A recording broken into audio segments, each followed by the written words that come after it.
સુરત શહેર હોમગાર્ડઝના C zone દ્વારા bike rally અને સફાઈ અભિયાન કાર્યક્રમનું આયોજન કરવામાં આવ્યું. જિલ્લા કમાન્ડન્ટ હોમગાર્ડઝ સુરત શહેર ડો.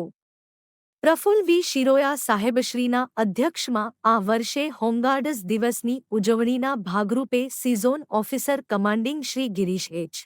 પટેલ, સી પ્લા commander Vijay T. Mahajan, C પ્લા કમાન્ડર મહેન્દ્ર લોહાર, તમામ એન.સી. તોસ સભ્ય અને હોમગાર્ડઝ જવાન દ્વારા રોજ સવારે સમય 8 કલાકે કાર્યક્રમનું આયોજન કરવામાં આવેલ છે, જેમાં સી ઝોનના કુલ 315 હોમગાર્ડઝ સભ્યો દ્વારા ગોડાદરા મહર્ષિ હાઈસ્કૂલ પરેડ ગ્રાઉન્ડથી ગોડાદરા પોલીસ સ્ટેશન, જોગણી માતા મંદિર, મહારાણા પ્રતાપ ચોકથી આસપાસ Godadara Maharshi high school parade ground સુધી બાઇક રેલીમાં ભારતની એકતા, રૂટ માર્ચ તથા પ્રભાત ફેરી, વ્યસન મુક્ત ગુજરાત, બેટી બચાવો બેટી પઢાવો, જળ એ જીવન, જળસિંચય જન ભાગીદારી, સ્વચ્છતા, જીવતા જીવતા રક્તદાન અને મરણ થયા બાદ ચક્ષુદાન અને દેહદાન, પર્યાવરણ તેમજ સ્વચ્છ ભારત અભિયાન સાથે ટ્રાફિક નિયમ માટેની જનજાગૃતિ જેવી તમામ પ્રવૃત્તિ માટે જાગૃતિના કાર્યક્રમનું આયોજન કરવામાં આવેલ.